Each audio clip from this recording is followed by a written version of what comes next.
Siddiqa. हजरत इमाम हसन और हुसैन आपस में कुश्ती कर रहे हैं। जरा बोलिए जोर से, क्या बताया मैंने? कुश्ती समझते हो? हमारे बच्चे मोबाइल के अलावा कुछ नहीं समझते। कुश्ती। और हुजूर ने हसन से कहा, खुज या हसन, ओ मेरे नवासे हसन, हुसैन को पकड़। वाह वाह, सुभान अल्लाह। जिस तरह दाव सिखाया जाता है कुश्ती में, उसी तरह ए बेटे हसन, हुसैन के बाजू पकड़, हसन जल्दी कर। ये मामला आपकी बेटी फातिमा जहरा देख रही थी। उन्होंने कहा, अब्बा जान, मेरा हुसैन छोटा है तो हेल्प छोटे की करो, मदद छोटे की करो, आप तो बड़े की मदद कर रहे हैं। और यही हदीस हजरत आयशा के सामने भी ये वाकया हुआ, तो उनके जुमले ये थे, तुईनुल कबीरा अला सगीर, आप बड़े की मदद कर रहे हैं जबकि छोटे की मदद करना चाहिए। तो दोनों मौके पर, या ये भी हो सकता है कि ये वाकया जब हो रहा था तो दोनों मौजूद थे, ये भी हो सकता है। अल्लाह अकबर। मेरे नबी ने कहा, मेरी बेटी फातिमा, जो मैं देख रहा हूं वो तुम नहीं देख रही हो, जो मुझे नजर आ रहा है वो तुम्हें नजर नहीं आ रहा है। कहा, अब्बा जी क्या मतलब? तो मेरे नबी ने फरमाया, मेरी बेटी फातिमा, हुसैन की मदद के लिए आसमान से जिब्रील अमीन आ गए हैं। वो हुसैन से कह रहे हैं, हसन को पकड़, उनकी मदद करने को आसमान से जिब्रील अमीन है, इसीलिए हसन के साथ रहमतुल लिल आलमीन है। नबी के लाडिल हसने नु उनके क्या कहने, नबी के लाडिल हसने नु उनके क्या कहने। ये ऐसे फूल हैं कांटों के दरमियां महके। अल्लाह अल्लाह, क्या शान है इमाम हसन की, क्या मकाम है इमाम हसन का। उनकी माँ जन्नती औरतों की सरदार, उनके नाना जान नबियों रसूलों के कायनात के सरदार, उनके वालिदे गिरामी शुजाअत के सरदार, वो खुद दोनों हैं जन्नती जवानों के सरदार। जरा जोर से नहीं बोलोगे, जोर से नहीं बोलोगे सुभान अल्लाह, और मचल के बोलो भाइयों सुभान अल्लाह। और ऐसी नस्ल पाक सुभान अल्लाह, इतनी प्यारी नस्ल पाक, बरेली के ताजदार मचल के कहते हैं, तेरी नस्ल पाक में है बच्चा बच्चा नो। मैं चाहता हूं पूरा मजमा हाथ उठा के पढ़ दे जरा ये शेर, तेरी नस्ल पाक में है। तनवीर भाई देखो माशाल्लाह, ये परेवा के हैं, अगर यहाँ परेव नहीं होगा तो कहाँ होगा? तेरी नस्ल, एक मर्तबा पूरा मजमा, तेरी नस्ल पाक में है बच्चा बच्चा नूर का, तेरी नस्ल पाक में है बच्चा बच्चा नूर का, नूर का। तू है ऐने नूर तेरा, तू है ऐने नूर तेरा, सब घराना। सुभान अल्लाह। मिशकात शरीफ की बड़ी प्यारी हदीस, बहुत प्यारी हदीस शरीफ मुझे याद आई, और उसके बाद फिर तुम्हें मैं ये मकसद बताऊंगा कि मेरे नबी ने अपने नवासों को कुश्ती क्यों सिखाई। इस सवाल का जवाब मैं आपसे पूछना चाहता हूं, क्यों सिखाई बताओ। आज हमारे बच्चे जरा से होशमंद होते हैं तो हम मोबाइल दे देते हैं हाथ में। बच्चों को फिटनेस की तरफ जागरूक करो, ये मकसद है नबी की प्यारी हदीस का। अपने बच्चों के स्वास्थ्य का ख्याल रखो। मैं देख रहा हूं कि हमारे यहां, आप तो बच्चों को देख लो, माएं अच्छी खासी सेहतमंद हैं मगर डिब्बे का दूध पिला रही हैं। जी जी, अगर डॉक्टर ने मशवरा दिया है तो बात अलग है, वीकनेस है बॉडी में तो बात अलग है, वरना माँ के दूध में जो ताकत है बच्चों के लिए, वो ताकत बच्चों को किसी के दूध में नहीं मिल सकती। और डिब्बे का दूध से तो बचना चाहिए। माँ का दूध नहीं है, डॉक्टर ने मना कर दिया, या माँ फौत हो गई, बच्चा यतीम हो गया, या कोई और मजबूरी है, शरी मजबूरी है, तब गाय का दूध चूंकि वो बड़ा सॉफ्ट होता है, बच्चों को पिला देना चाहिए। मेरे नबी ने बचपने में अपने नवासों को कुश्ती सिखा करके तुम्हें यह पैगाम दिया है कि अपनी पोती पोता को, अपने बच्चों को, अपने नवासों को बचपने ही से उनके जिस्म को हेल्दी रखो, सेहतमंद बनाओ। अरे जिसकी सेहत होती है, कहा जाता है तंदुरुस्ती हजार नेमत है। अगर तेरे पास दौलत भी है, तेरे पास माल का अंबार है, मगर सेहत नहीं है तो सब बेकार।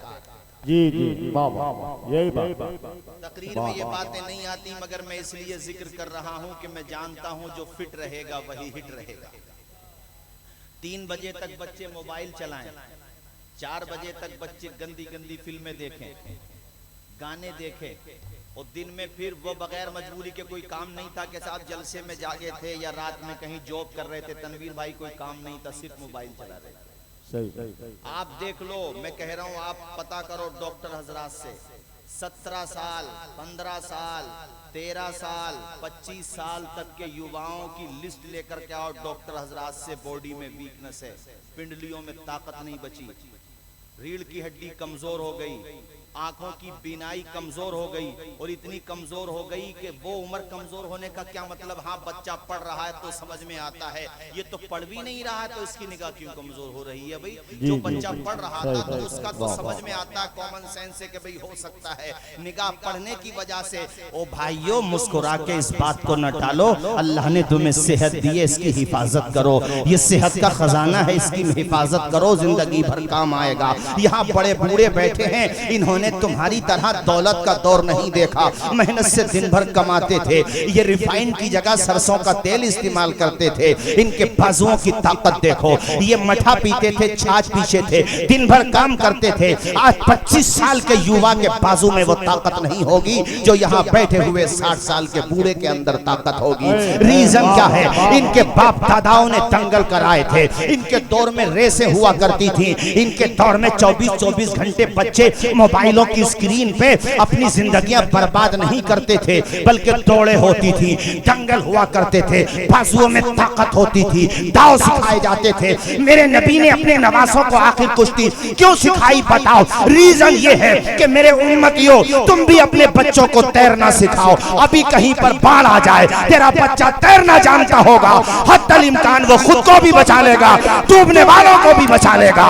अगर तेरा बच्चा, अब उसके बाजुओं में ताकत होगी, अल्लाह ना करे कोई मुसीबत का वक्त आ जाए, कोई परेशानी आ जाए, रास्ते में चोर उचक्के मिल जाए, कोई मुसीबत आ जाए, तो अपना भी डिफेंस कर लेगा, अपनी फैमिली का भी डिफेंस कर लेगा। ओ यार, मेरी बात को तवज्जो के साथ सुनो। आज हमारे जवान तबाह बर्बाद हो रहे हैं। मैंने अभी मोरबी के हवाले से सुना भी और वीडियोस में देखा भी कि कई लोगों ने डूबते हुओं को बचाया। क्यों बचाया? क्योंकि उनके माँ बाप ने उन्हें तैरना सिखा दिया था।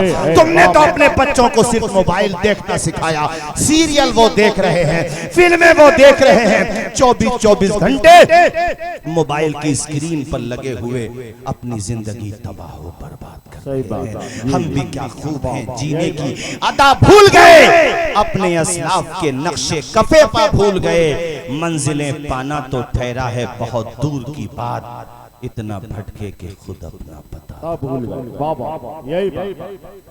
मैं ये बातें करना नहीं चाह रहा था, मगर मैं इसलिए जिक्र कर रहा हूं कि पर्दे में भलाई है।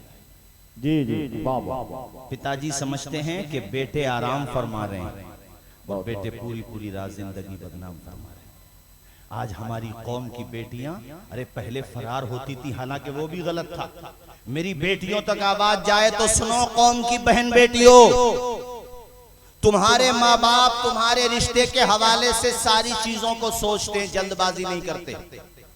यही वजह है कि जो रिश्ते माँ बाप करते हैं वो पायदार रहते हैं, और जो रिश्ते बच्ची और बच्चा आपस में कर लेते हैं वो रिश्ते 5% सक्सेस होते हैं, 95% वो रिश्ते बर्बाद हो जाते हैं और नौबत तलाक तक आ जाती है। जी जी मैं बेटियों से भी बेटों से कह रहा हूं, पहले कम से कम एक दूसरे के कलमे का ख्याल होता था कि कलमे का शरीक हो, ईमान का ख्याल होता था। आज मुझे कहते हुए शर्म आती है कि मेरी कौम की बेटियों को इस बात की परवाह नहीं कि मैं जिसके साथ फरार हो रही हूं वो कौन है। बस इशारा समझ लो, अखबारात में पढ़ते हो गया। इसी तरह बेटों को भी ख्याल नहीं, ऐ मेरी कौम के बेटो, तुम्हारी हमारी कौम में मुस्लिम समाज में बेटियों की कमी है कि स्कूल में गए तो पता चला कि क्या जिक्र करूं मैं, आप तो रास्ते में आइए, ये आपका मेन रास्ता है, चले जाइए परेवा में आखिर तक। कोई किसी गली के किनारे पे लगा हुआ होगा, कोई किसी गली के नुक्कड़ पे अपने मोबाइल पे कान पे बात कर रहा। भाई रात में 3 बजे तेरा कौन सा काम चल रहा, भाई 2 बजे आओ तब लगा पड़ा है। मौलाना तनवीर अशरफ साहब मुस्कुरा के बोले, हजरत जिधर देखो उधर ही इश्क के बीमार बैठे हैं, हजारों मर चुके सैकड़ों तैयार बैठे हैं। इश्क करना है तो फिर उससे कर, जो कलाई पकड़ ले तो उस वक्त तक नहीं छोड़ते जब तक तुझे जन्नत में नहीं पहुंचा दे। इश्क करना है तो फिर करबला के हुसैन से कर, इश्क करना है तो फिर बगदाद के गौसे पाक से कर, इश्क करना है तो मकनपुर के कुतुबुल मदार से कर, इश्क करना है तो पीलीभीत के हुजूर शाहजी मियां से कर, इश्क करना है तो बरेली के इमाम अहमद रजा से कर। और ताज शरिया के लहजे में कह दूं, और मैं देखना चाहता हूं कौन है जो इस शेर की गहराई को समझेगा और खड़े होकर के मुस्तफा की मोहब्बत का नारा लगाएगा। हुजूर अख्तर रजा खान ने कलम तोड़ दी, अल्लाह की कसम तुम्हारे खाबीदा जहनों को झंझोड़ करके कहा, अरे नादानो, जिंदगी ये नहीं है किसी के लिए, जीना मरना है सब कुछ नबी के लिए। ना समझ मरते हैं जिंदगी के लिए, जीना मरना है सब कुछ नबी के लिए, आवाज आए सब कुछ। इसलिए इस बात को समझो। अल्लाह या रसूल अल्लाह जिंदाबाद। ताजुश शरिया, ताजुश शरिया, ताजुश शरिया, ताजुश शरिया। अल्लाह अकबर, सुभान अल्लाह। बहुत अच्छा। और मौलाना तनवीर साहब जी, जीना मरना है सब कुछ नबी के लिए। और जो सब कुछ हुजूर पे कुर्बान करता है उसका जनाजा नहीं देखा था बरेली? बाबा देखा था? अरे देखा तो बोलो यार, देखा था? किसने इज्जत दी, किसने इज्जत दी? 2 मिसरों में कहूंगा, दामने मुस्तफा से जो लिपटा यगाना हो गया, जिसके हुजूर हो गए उसका जमाना हो गया, जिसके हुजूर हो गए उसका जमाना हो गया। वाह वाह, बहुत। इश्क करना है तो फिर करो इमाम अहमद रजा से, बेशक अल्लाह वालों से करो, वरना ये हमने बात असल में शुरू में यहाँ से इसलिए शुरू की, शुरू में यहाँ से इसलिए शुरू की ताकि तुम अपने मैंने एक जलसों में एक बात और कही है भाई, ये जो प्रधान बनते हैं अल्लाह मुबारक करे, जो नहीं जीत पाते उन्हें भी, जो जीत पाते दोनों को कह रहा हूँ मैं, या जो जिम्मेदार होते हैं, एक काम करा दो भाई आप, परेवा में, पीलीभीत में, जहानाबाद में, पूरे इलाकों में। अभी मेरे पास कुछ लोग आए थे, उन्होंने बताया हजरत हम लोग ये काम कर रहे हैं, मैंने रिस्पेक्ट किया, बहुत अच्छा कर रहे हैं। आपको मोबाइल का विकल्प देना पड़ेगा अपने बच्चों को। देखो ये मेरे हाथ पे एक लकीर खींची हुई है मिसाल के तौर पे, और इस लकीर से लोग जुड़े हुए हैं। इस लकीर से हटाने के लिए आपको दूसरी लकीर देना पड़ेगा। मोबाइल के आदी हो गए बच्चे, जियो फ्री करने में बहुत बड़ी प्लानिंग थी, जब आदी हो गए तब छूट नहीं सकता। अब कितना ही महंगा भी हो वो करेगा, रिचार्ज कराएगा। लखनऊ में अपनी माँ से रिचार्ज के लिए पैसे मांगे, एबीपी न्यूज पे चला, माँ ने पैसे नहीं दिए, अपनी माँ का मर्डर कर दिया उसने।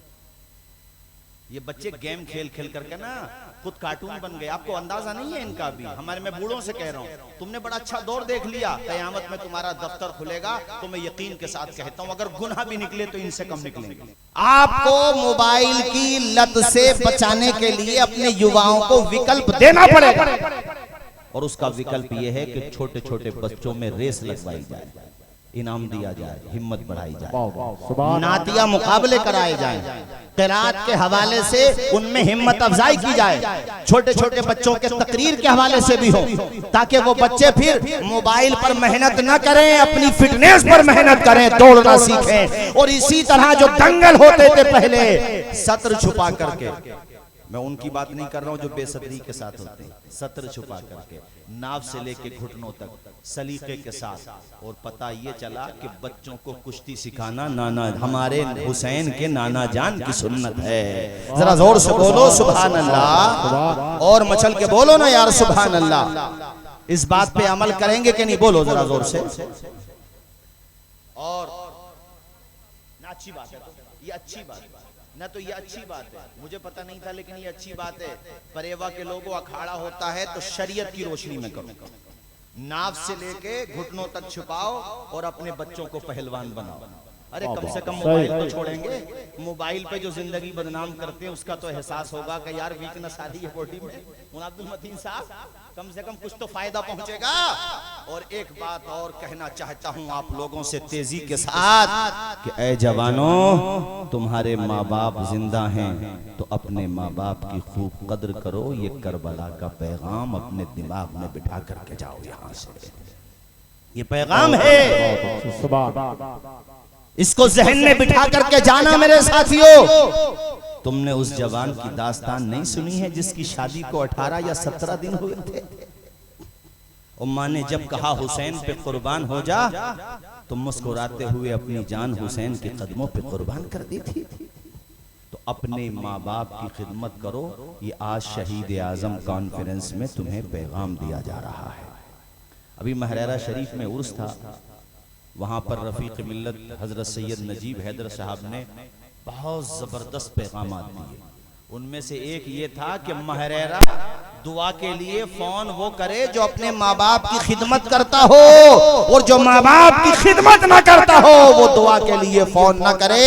और हजरत ने कहा कि तुम्हारा सबसे बड़ा पीर, सबसे बड़ी मुर्शिदा, सबसे पहले तुम्हारी माँ होती है, जिसके कदमों के नीचे अल्लाह पाक ने जन्नत को बसा दिया है।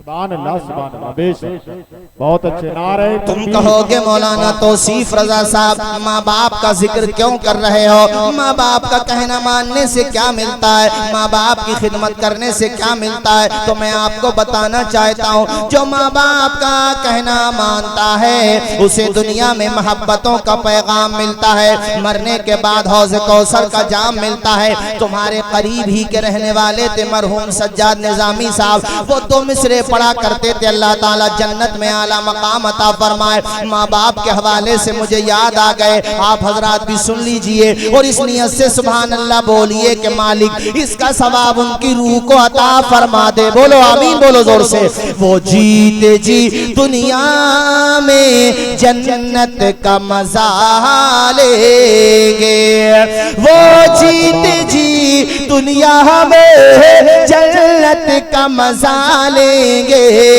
जो बाप को खुश रखेंगे और माँ की दुआ। सारे लोग पढ़े, जो माँ की दुआ, जो माँ की दुआ लेंगे। तो आज से ये काम शुरू करो, आज से और अभी से।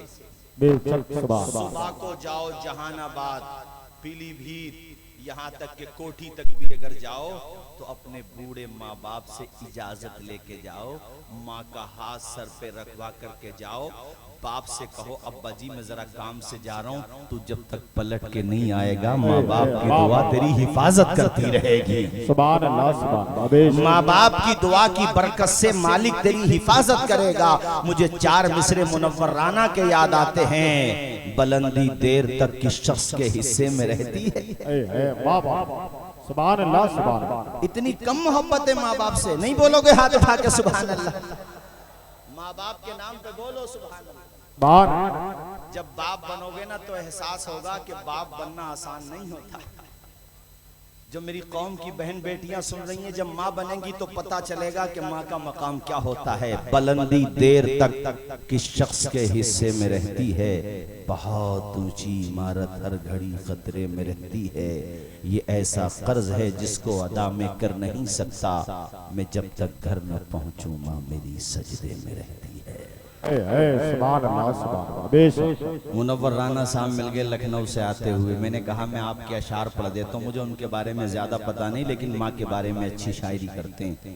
मैंने कहा साहब आपने ये 4 मिसरे बहुत अच्छे कहे कि हमारे कुछ गुनाहों की सज़ा भी साथ चलती है, अब हम तन्हा नहीं चलते, दवा भी साथ चलती है, अभी जिंदा है माँ मेरी, मुझे कुछ भी नहीं होगा, मैं घर से जब निकलता हूँ दुआ भी साथ चलती है।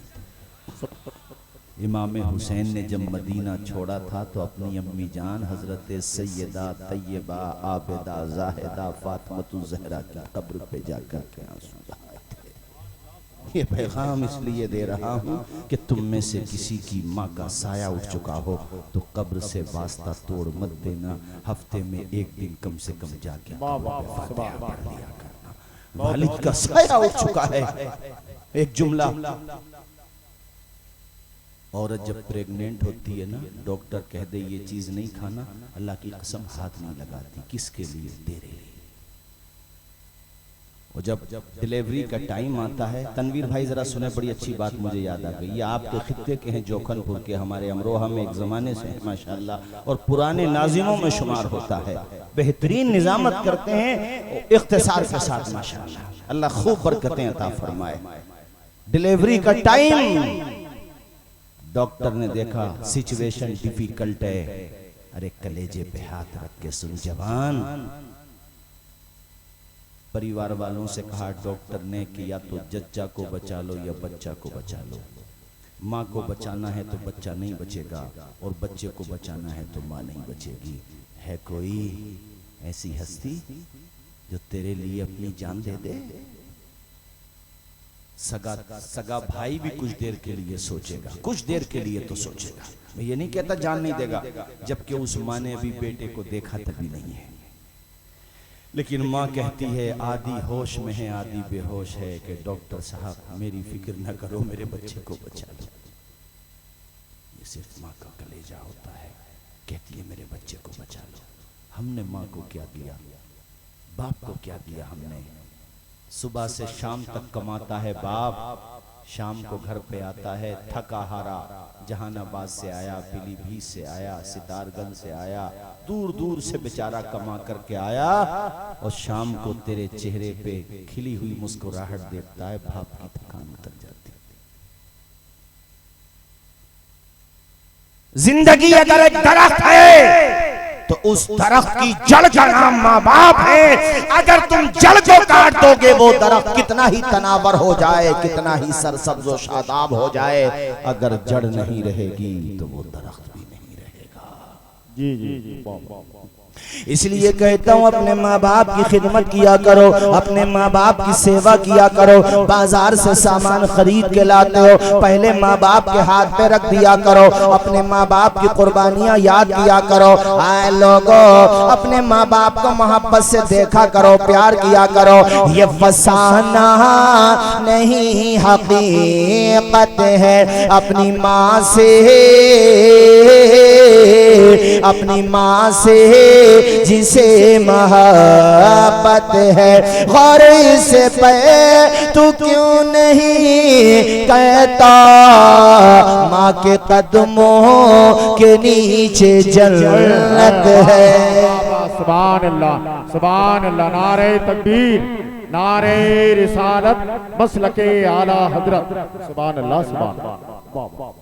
मैं तो ये चाहता हूँ मेरे भाइयों, इमाम आली मकाम की मोहब्बत में आप यहाँ आए हो तो उनकी सीरत की खुशबू लेकर के जाओ, उनकी मोहब्बत का नूर लेकर के जाओ, अपने आप को सच्चे हुसैनी बना लो।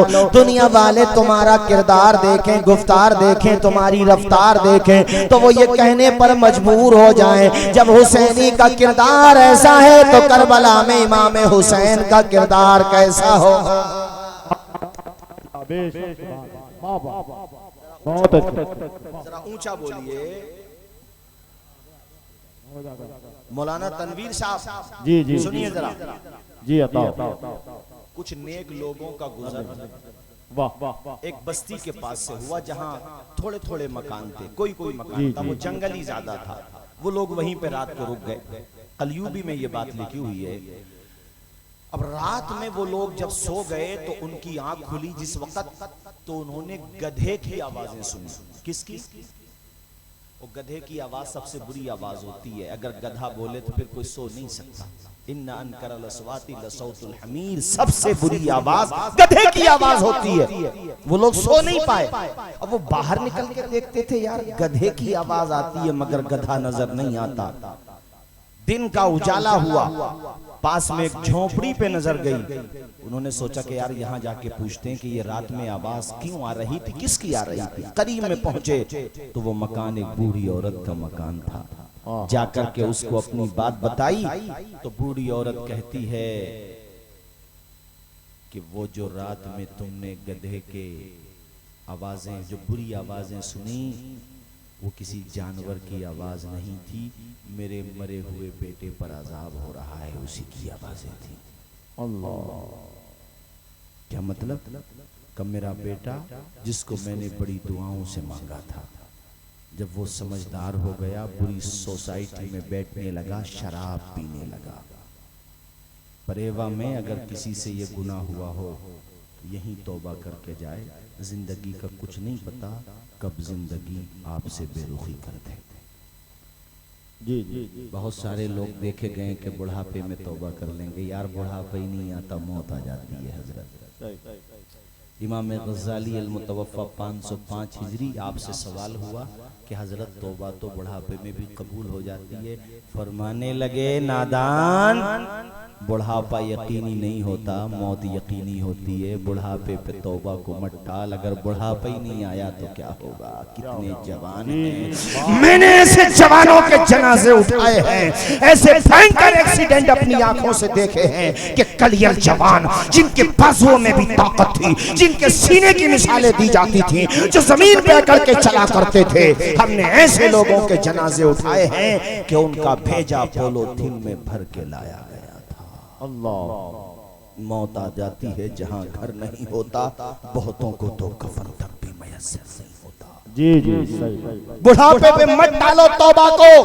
अगर किसी ने शराब का जाम पी लिया है, इसी तरह से अगर किसी ने जुआ खेला है, सट्टा लगाया है, और मुझे बताया कि कुछ जगहों पे अभी रिवाज है आपके इलाके में भी कि शादी होती है तो डीजों के आके हमारे बच्चे जवान रीचों की तरह नाचते हैं।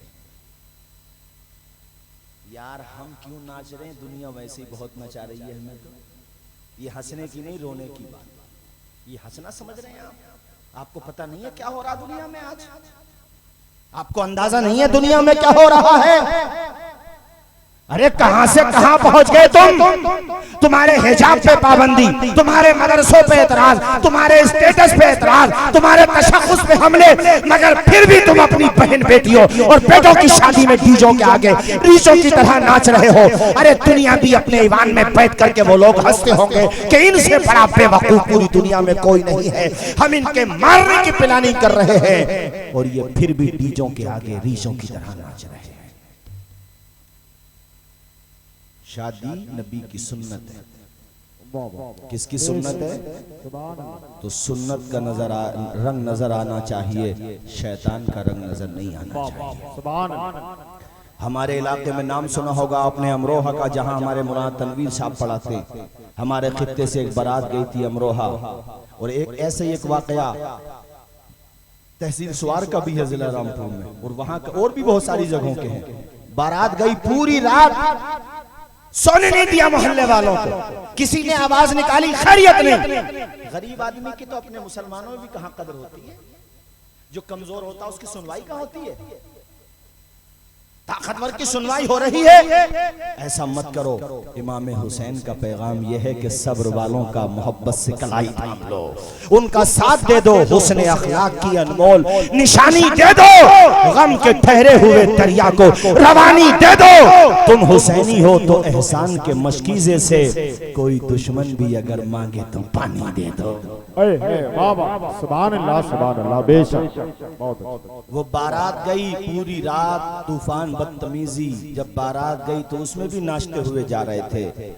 ऐसा भयंकर एक्सीडेंट हुआ कि दूल्हा का भेजा भी सलामत नहीं रहा था मेरे साथियों।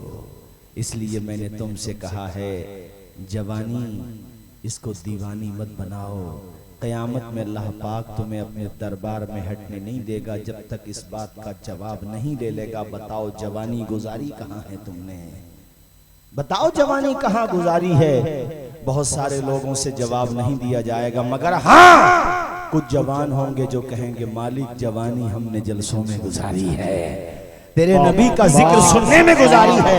ए मेरे मालिक जवानी हमने सजदों में गुजारी है, तहज्जुद की नमाजों में गुजारी है, कुरान की तिलावत में गुजारी है। मचल के बोलो जरा जोर से सुभान अल्लाह, और मचल के बोलो सुभान अल्लाह। वो जवान माँ का नाफरमान हो गया, बुरी सोसाइटी में बैठने लगा। हमने तुमसे कहा था तुम भी अगर बुरी सोसाइटी में बैठते हो छोड़ दो बुरी सोसाइटी, अच्छे लोगों में बैठा करो, उलमा के पास बैठा करो, अपने इमामों के पास बैठा करो, अपने माँ बाप के पास बैठा करो। ओ यार बुरी सोसाइटी में बैठेगा बुरा बन जाएगा, अच्छों में बैठेगा इंशाल्लाह अच्छा बन जाएगा। यहाँ जलसे में जो भी आया है कुछ ना कुछ तो सीख के जाएगा, और अगर वो बुरी महफिल में जाएगा वहां से भी गुनाह साथ लेकर के आएगा, अच्छों में जाएगा इंशाअल्लाह नेकियों का जखीरा लेकर के आएगा।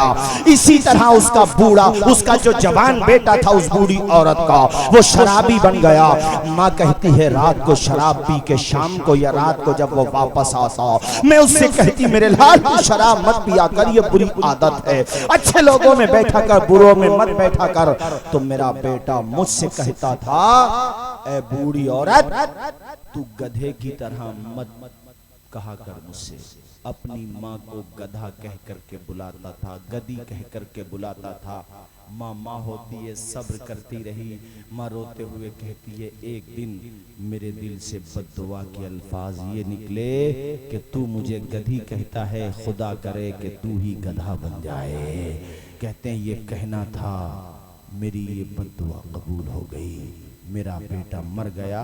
और अब जब से मरा है रोजाना कब्र से सूरज गुरूब होने के बाद उसकी कब्र से गधे की तरह आवाजें निकलती रहती हैं।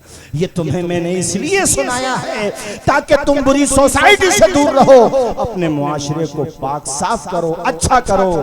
मैं तो ये चाहता हूँ अल्लाह की कसम कि कोई परेवा में गुजरे मिसाल दे कि जलसा भी बेमिसाल होता है और यहाँ पे अमल भी। सुभान अल्लाह बेशक। वाह वाह। अभी मैं कह रहा था मौलाना अब्दुल मतीन साहब से कि ऐसा स्टेज भी कहीं नहीं मिला होगा। सही बात। जैसा स्टेज आपने बनाया है ऐसा स्टेज भी कहीं नहीं बनता होगा माशाल्लाह। अल्लाह करे आप शादो आबाद रहें। जरा जोर से बोलें सुभान अल्लाह, और ऊंचा बोलिए ना सुभान अल्लाह। बस भाइयों जाते हुए ये बात और कहूंगा कि करबला की दास्तान हमें सब्र करना सिखाती है। ऊंचा बोलिए क्या सिखाती है? जोर से सब्र करना। आपके बेटे इमाम ज़ैनुल आबिदीन की ये बात सुनाऊं कि इमाम ज़ैनुल आबिदीन का जब इंतकाल हो गया और उनको नहलाने के लिए गस्साल ने जब तख्त पर, तो आपकी पुश्त पर और कांधों पर निशानात पाए गए, वजन उठाने के निशानात। गस्साल को बड़ी ताज्जुब, इस पे बड़ी हैरत हुई। आपके खादिम से पूछा गया तो खादिम ने बताया कि इमाम ज़ैनुल आबिदीन रात के अंधेरों में गरीबों में जाकर के राशन पहुंचा करके आते थे। खाने का सामान पहुंचा करके आते थे। शहीद आजम कॉन्फ्रेंस करने वाले हमारे हुसैनी कमेटी के जियालो, तुम्हें एक काम और सौंप करके जा रहा हूं। मौसम सर्दी का शुरू हो गया है, कुछ पैसा जलसे वाली इस चंदे में से बचा होगा, बाकी और इकट्ठा करो। गरम गरम ब्लैंकेट खरीदो, लिहाफ खरीदो, और अपने परेवा में जो बेवा औरतें हैं, बच्चे यतीम हैं, जो कमजोर लोग हैं, नुमाइश के लिए नहीं, अखबार वालों को बुला करके नहीं, रात के अंधेरे में उन बहनों भाइयों बच्चों के घरों में जाकर के वो गर्म कपड़े पहुंचा दो। तू पलट के नहीं आएगा, मेरे खुदा ने चाहा तो अल्लाह पाक तुझे अपने करम से इसका बेहतर सिला अता फरमाएगा। चूंकि इमाम ज़ैनुल आबिदीन ने ये सबक दिया है, हज़रत इमाम ज़हबी ने सियर व अलामिन नुबला के अंदर लिखा है, ऐसे घराने जिन घरानों का खर्चा इमाम ज़ैनुल आबिदीन की इमदाद से चलता था, वो एक दो घर 10-20 घराने नहीं थे। मौलाना तनवीर साहब वो 30-40 घराने नहीं थे। आपने लिखा है पूरे के पूरे 100 घराने थे, जिन घरानों का खर्चा इमाम ज़ैनुल आबिदीन की मदद से चला करता था। तो तुम अगर मानने वाले हो तो नारा लगाना अपनी जगह है, मगर किरदार अपनाना भी तो अपनी जगह है। अपने पड़ोसियों का ख्याल करो, कोई पड़ोसी भूखा तो नहीं सो रहा है, किसी पड़ोसी के बच्चे की फीस जमा होने से तो नहीं रह गई है, किसी पड़ोसी को कोई परेशानी तो नहीं है। 4 मिसरे सुनते चलो मेरे भाइयों, और ये 4 मिसरे मुझे याद आ रहे हैं। ये 4 मिसरे सुनो मेरे भाइयों कि ये 4 मिसरे, बल्कि मैं तो कहता हूं अपने जहन की डायरी पर नोट करके ले जाओ कि अपने पड़ोसी को राजी रखो और उसकी मदद कर दो। तन्हाइयों में खैर को अखलाक से अपना बनाना सीख लो, रंजो गम के साए में भी मुस्कुराना सीख लो। देखना दुनिया झुकेगी, खुद तुम्हारे सामने, तुम खुदा के सामने सर को झुकाना। रूह की प्यास को, रूह की प्यास को अखलाक का प्याला दे दो, अपनी किस्मत के अंधेरों को उजाला दे दो। अपने रूठे हुए मौला को मनाना हो अगर, अपने हिस्से का पड़ोसी को निवाला दे। इमाम ज़ैनुल आबिदीन 100 घरानों का।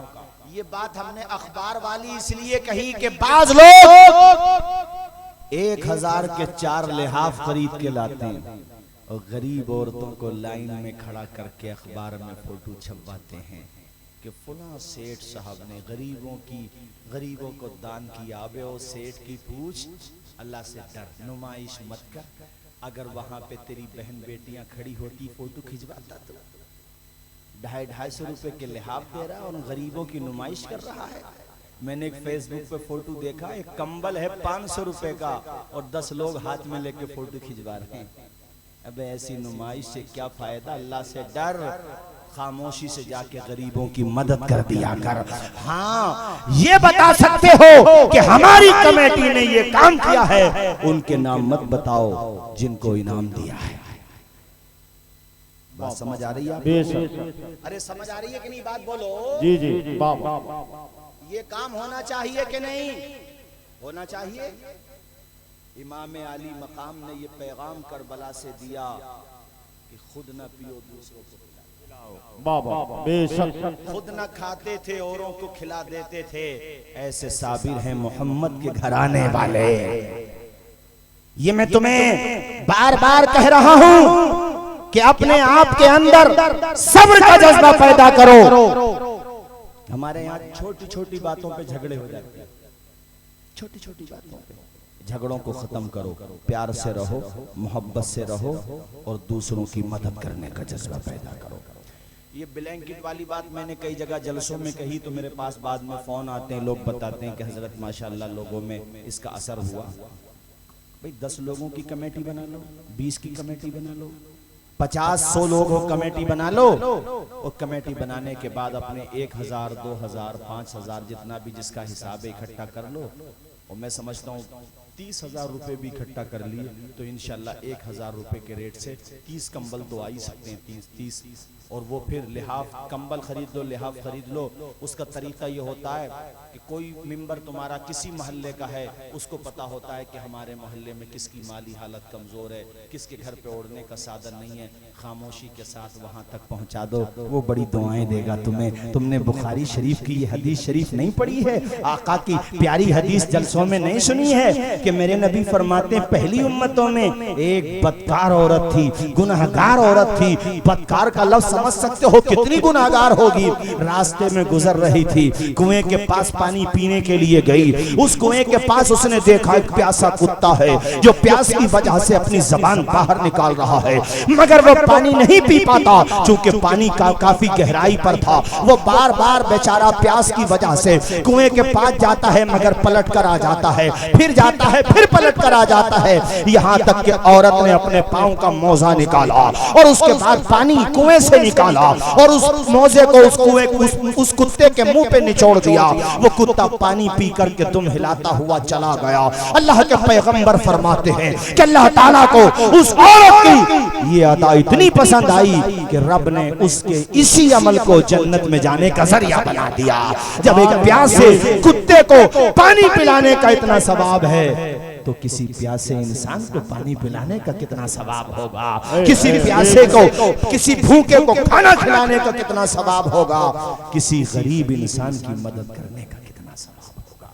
बेशक जरा ऊंचा बोले, इमाम हुसैन के नाम पे हाथ उठा के बोले सुभान अल्लाह। मैं चाहता हूँ एक मर्तबा सारे लोग बोले या हुसैन, या हुसैन, या हुसैन। कितना जमाना गुजर गया मगर आज तक दिलों में जिंदा है हुसैन।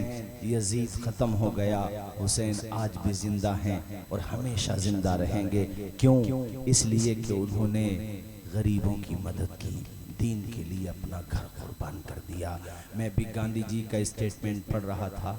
गांधी जी ने कहा था मेरे पास इमाम हुसैन के जैसे 72 जानिसार साथी थे, ऐसे ही साथी अगर मुझे भी मिल जाएं 24 घंटे नहीं लगेंगे, भारत को अंग्रेजों से आजाद करा लूंगा। ओ हुसैन, ये मत सोचना कि हजरत महीना निकल गया तो ये शहीद आजम कॉन्फ्रेंस क्यों हुई है। हमारी नजर में हर महीना हुसैन का है, हर दिन हुसैन का है, हर लम्हा हुसैन का है। हम तो नमाज पढ़ते हैं तो दुआ आले दुरूद आले नबी पर पढ़ते हैं। अरे इमाम हसन और हुसैन क्या शान बयान करूं, मगर मैंने खास तौर पे ये हिस्सा उनकी जिंदगी से इसलिए कोड किया ताकि तुम अपने अंदर नरमी पैदा करो, गरीबों की मोहब्बत पैदा करो, यतीमों का प्यार पैदा करो। इस घर ने यतीमों पे शफकत करना सिखाया है।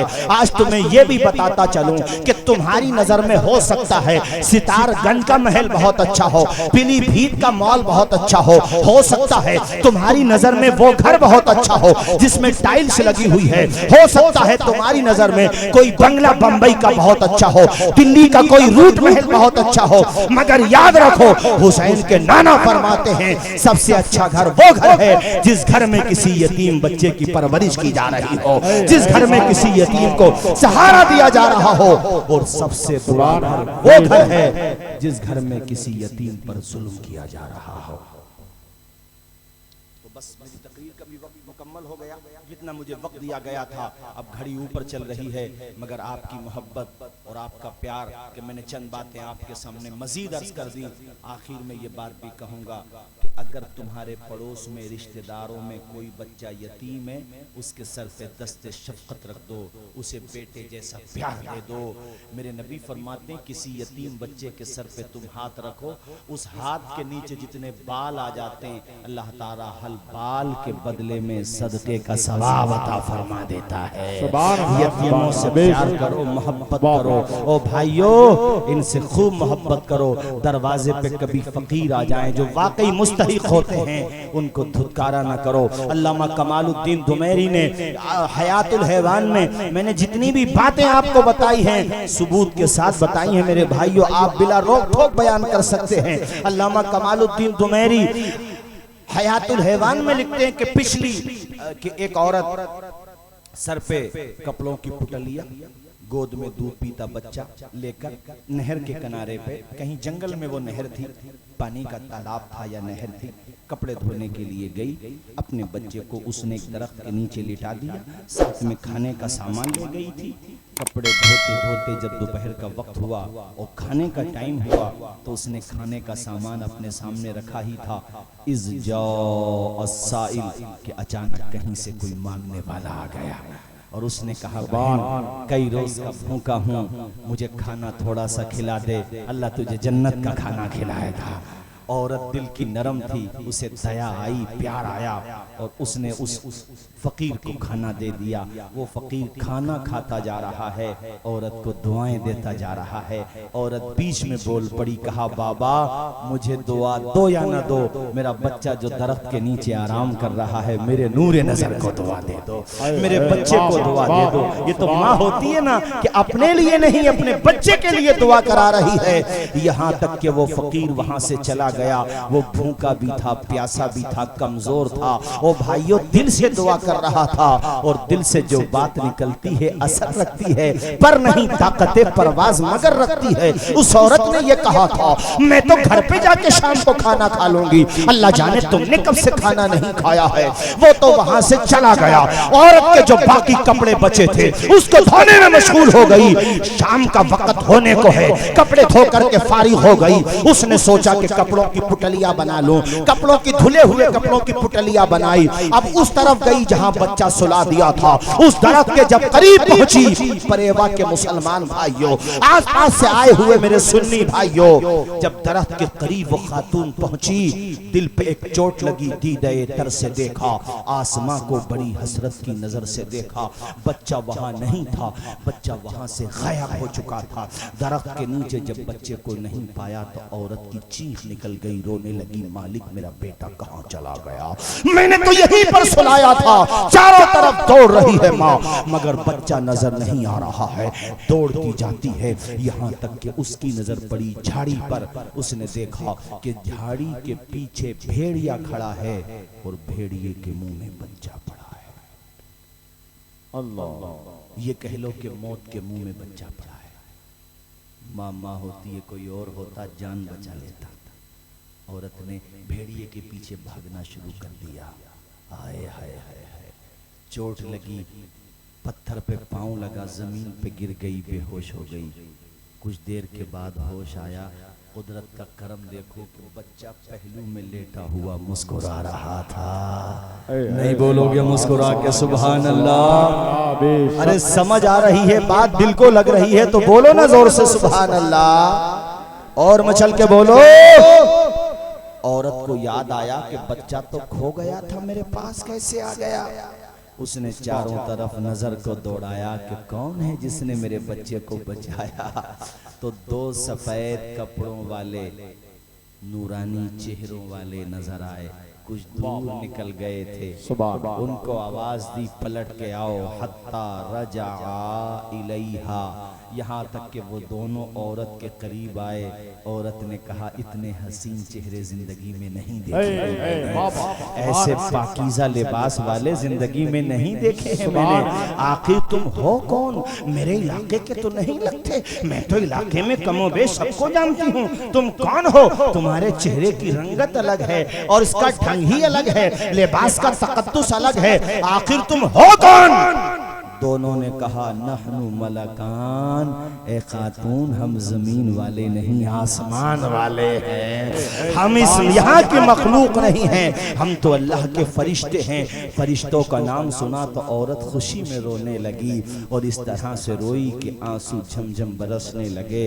रोते हुए कहती है, ए फरिश्तों तुम्हें अल्लाह ने आसमान से भेजा है? कहा, हाँ हाँ अल्लाह ने भेजा है। मेरे मालिक ने क्या कहा था तुमसे जब जमीन पे भेजा था? दोनों फरिश्तों ने कहा, अल्लाह पाक ने हमसे हुक्म फरमाया, ए दोनों फरिश्तों जाओ फुला मकाम पे पहुंच जाओ और वहां जाने के बाद हजरत मुफ्ती हम्माद साहब का भी खिताब होना है और मशहूर मारूफ बल्कि शोहरत माशाअल्लाह कदम चूमती है और मैंने भी एक वाकया देखा था वीडियोस में, बड़ा बहुत दुख हुआ मुझे। किसी से इख्तिलाफ राय, किसी बात को लेके मतभेद हो सकते हैं, मगर जो हरकत असद भाई के साथ की गई वो बहुत बुरी हरकत थी, ऐसा नहीं होना चाहिए था यार। ये तो देखो वो मुस्तफ़ा की नातें पढ़ता है। खामियां हम में सब में हो सकती हैं, मगर जो हुआ हम इस भरी कॉन्फ्रेंस में उसकी सख्त अल्फाज में मजम्मत करते हैं, और हम इस तरह का वाकया किसी के साथ ना हो ऐसी तवक्को करते हैं। आइंदा किसी के साथ भी ऐसी हरकत ना हो। भाइयों, मैं बात मुकम्मल करूं, और मैं हमारे यामीन भाई हैं, हाफिज उवैस साहब हैं। अब चूंकि पहली दफा आया हूं, इंशाअल्लाह चमन रहेगा, फूल खिलेंगे, जिंदगी रही तो क्या कहा, अरे मिलते रहेंगे इंशाअल्लाह। हाँ, हमारे वो क्या नाम, मैं नाम भूल रहा हूँ, वो दूसरे मोहल्ले की कमेटी है माशाअल्लाह, हमारे अजीम भाई वगैरह हैं और यामीन भाई, और ये कमेटी वालों ने भी माशाअल्लाह बड़ी मोहब्बत का इजहार किया। अब असद भाई तशरीफ लाए हैं तो उनसे भी भरपूर सुनेंगे इंशाअल्लाह अल्लाह ने चाहा। मैं तो बस ये 5 मिनट में जो वाकया सुना रहा था, गरीब परवरी और यतीमों पे शफकत और गरीबों से मोहब्बत का, इसको मुकम्मल करूं। और हमारे हजरत मौलाना आरिफ साहब माशाअल्लाह, अल्लाह जज़ाए खैर अता फरमाए, इनकी मोहब्बतें शफकतें, एक मरतबा बुलंद आवाज से हाथों को उठा के बोले या हुसैन, ऊंचा बोले या हुसैन, या हुसैन। और तुम दोनों फरिश्ते हो कहा। हाँ, अल्लाह ने क्या कहा, रब ने फरमाया फुला जगह मेरी बंदी परेशान है, उसके बच्चे को भेड़िया उठा करके ले गया है, तुम दोनों जाओ, भेड़िए से बच्चे को बचाओ, औरत तक बच्चा पहुंचाओ, वापस आ जाओ। हम तो यही कर रहे थे। आए हाय हाय हाय, ये बताओ, औरत कहती है फरिश्तों तुमने ये नहीं पूछा कि या अल्लाह इस मेहरबानी की वजह। फरिश्तों ने कहा हाँ पूछा। हमने कहा या अल्लाह तू जो हमें उस औरत की मदद के लिए भेज रहा है उसका कौन सा अमल है ऐसा। तो रब ने फरमाया फरिश्तों जो जमीन वालों के काम आता है अल्लाह ताला उसके बिगड़े काम बनाता है। उसने एक भूखे को खाना खिलाया, इसलिए मालिक ने उसको परेशानी से निजात दिला दी और उसका बेटा उसकी गोद तक पहुंचा दिया। ये 4 मिसरे वो तकरीर मेरी खत्म। एक मरतबा बोल दो जरा मोहब्बत से सुभान अल्लाह, सुभान अल्लाह। वो दोनों फरिश्ते आसमान की तरफ वापस जाने लगे। कोई कानों में सरगोशी कर रहा था बड़े प्यारे अंदाज में, गोया कि कोई उसको उस मामले की मंजर कशी करता है। इस पूरे वाक़े को अशार के रंग में ढालते हुए कहता है कदम कदम पे सितारे उतर के आएंगे, तेरे नसीब में तारे उतर के आएंगे। सहारा बन के निकल घर से बेसहारों का, सहारा बन के निकल घर से बेसहारों का, तेरी मदद को फरिश्ते उतर के आएंगे। वमा अलैना इल्लल बलाग। अस्सलामु अलैकुम व रहमतुल्लाहि व बरकातुहू।